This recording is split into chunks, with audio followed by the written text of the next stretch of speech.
നമുക്കറിയാലോ, നേരത്തെ കെ സുധാകരനെ KPCC അധ്യക്ഷ സ്ഥാനത്ത് നിന്ന് മാറ്റിയത് അപ്രതീക്ഷിതമായിട്ടായിരുന്നു. അത് 2024 ലോക്സഭാ തെരഞ്ഞെടുപ്പിൽ കോൺഗ്രസ് മിന്നും വിജയം നേടി നിൽക്കുമ്പോഴായിരുന്നു കെ സുധാകരനെ മാറ്റാനുള്ള തീരുമാനം ഹൈക്കമാൻഡിൽ നിന്നുണ്ടാകുന്നത്. അന്ന് കെ സുധാകരൻ ഇല്ലാത്ത കുഴപ്പങ്ങളില്ലായിരുന്നു. പ്രായത്തിൻ്റെ പ്രശ്നം പിച്ചും പേയും പറയുന്നു എന്നൊക്കെ പറഞ്ഞ് കെ സുധാകരനെതിരെ വലിയ അധിക്ഷേപമായിരുന്നു. കെ സുധാകരനെ KPCC അധ്യക്ഷനാക്കാനായി എന്തൊക്കെ വലിയ നീക്കങ്ങൾ നടന്നിട്ടുണ്ടോ, എന്തൊക്കെ വലിയ സൈബർ നീക്കങ്ങൾ നടന്നിട്ടുണ്ടോ, ആ സൈബർ പോരാളികളൊക്കെ തന്നെ 2024 ശേഷം കെ സുധാകരനെ തിരിഞ്ഞുകൊത്തുന്നതാണ് കണ്ടത്. അങ്ങനെ കെ സുധാകരനെ ഇതാ മാറ്റുന്നു എന്നൊക്കെ പറഞ്ഞുള്ള വാർത്തകൾ വരുന്നു. അപ്പോഴൊക്കെ കെ സുധാകരൻ പറയുന്നു, ഞാനത് അറിഞ്ഞിട്ടില്ല, എന്നോടാരും പറഞ്ഞിട്ടില്ല. ഹൈക്കമാൻഡിലെ പ്രധാനപ്പെട്ട നേതാക്കൾ, അതിപ്പോൾ KC വേണുഗോപാൽ അടക്കം പറഞ്ഞത് അങ്ങനെ ഞങ്ങളൊരു തീരുമാനവും എടുത്തിട്ടില്ല, മാധ്യമങ്ങളാണ് സുധാകരനെ മാറ്റുന്നത് എന്നൊക്കെ പറഞ്ഞ് പരിഹസിച്ചു. പക്ഷേ പെട്ടെന്നൊരു സുപ്രഭാതത്തിൽ സുധാകരനെ KPCC അധ്യക്ഷ സ്ഥാനത്ത് നിന്ന് മാറ്റുന്നതാണ് നമ്മൾ കണ്ടത്. അന്ന് സുധാകരൻ പിണങ്ങി.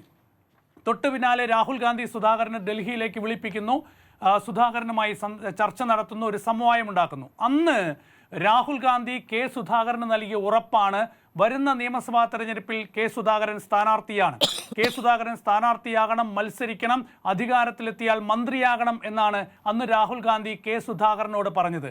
ആ സുധാകരൻ നിയമസഭാ തെരഞ്ഞെടുപ്പിൽ മത്സരിക്കാനായി തയ്യാറെടുത്ത് നിൽക്കുമ്പോൾ ഇപ്പോൾ ഹൈക്കമാൻഡ് പറയുകയാണ് MP-മാർ മത്സരിക്കേണ്ട എന്നത്. അന്ന് സുധാകരൻ ഉറപ്പ് നൽകിയതാരാണ്? രാഹുൽ ഗാന്ധിയാണ്. കോൺഗ്രസ് എവിടെ നിൽക്കണം എന്ന് ഇന്ന് തീരുമാനിക്കുന്ന കോൺഗ്രസിലെ ഏറ്റവും പ്രധാനപ്പെട്ട നേതാവായ രാഹുൽ ഗാന്ധി നൽകിയ ഉറപ്പ് ഇവിടെ ലംഘിക്കപ്പെടുകയാണ്. ഇനി ഇതുപോലെയൊരു പ്രതിസന്ധി ഉണ്ടായാൽ, കോൺഗ്രസിൽ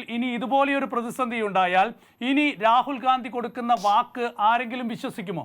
രാഹുൽ ഗാന്ധി ഇനി പറയുന്ന ഇതുപോലെ രാഹുൽ ഗാന്ധി ഒരു നിർദ്ദേശം മുന്നോട്ട് വെച്ചാൽ അംഗീകരിക്കാൻ ഏതെങ്കിലും നേതാവ് ഇനി തയ്യാറാകുമോ? അപ്പോൾ രാഹുൽ ഗാന്ധിയുടെ വാക്കും പഴയ ചാക്കും ഒരുപോലെയല്ലേ എന്ന് ഇനി കോൺഗ്രസ് നേതാക്കളും പ്രവർത്തകരും ഒക്കെ പറഞ്ഞാൽ അതിന് എങ്ങനെ തള്ളിക്കളയാൻ കഴിയും? കാരണം കെ സുധാകരനോട് കാണിച്ചത്, സുധാകരൻ എന്തുമാകട്ടെ, സുധാകരൻ്റെ കാര്യം, പ്രായം, പ്രശ്നങ്ങൾ അതൊക്കെ മാറ്റി നിർത്താം. പക്ഷേ നിങ്ങളൊരു നേതാവിനെ ഡൽഹിയിലേക്ക് വിളിച്ചു വരുത്തി രാഹുൽ ഗാന്ധി ആ നേതാവിനോട് പറയുകയാണ്, നിങ്ങൾ ഇപ്പോൾ KPCC അധ്യക്ഷ സ്ഥാനത്ത് നിന്ന് മാറി നിൽക്കുക, പകരം നിങ്ങൾ വരുന്ന നിയമസഭാ തെരഞ്ഞെടുപ്പിൽ സ്ഥാനാർത്ഥിയാകണം, മത്സരിക്കണം, പാർട്ടി അധികാരത്തിലെത്തിയാൽ മന്ത്രിയാകണം എന്ന് പറഞ്ഞ് നിങ്ങളൊരു നേതാവിനെ പറഞ്ഞ് വിശ്വസിപ്പിച്ച് പാർട്ടിയുടെ തലപ്പത്ത് നിന്ന് മാറ്റി നിർത്തിയ ശേഷം തെരഞ്ഞെടുപ്പ് വരുമ്പോൾ അങ്ങനെ ഒരു തീരുമാനമില്ല, സുധാകരൻ മാറി നിൽക്കണം, സുധാകരൻ ഇപ്പോൾ മത്സരിക്കാൻ പറ്റില്ല എന്ന് പറയുന്നത് തീർത്തും എത്രത്തോളം വലിയ വഞ്ചനയാണ്.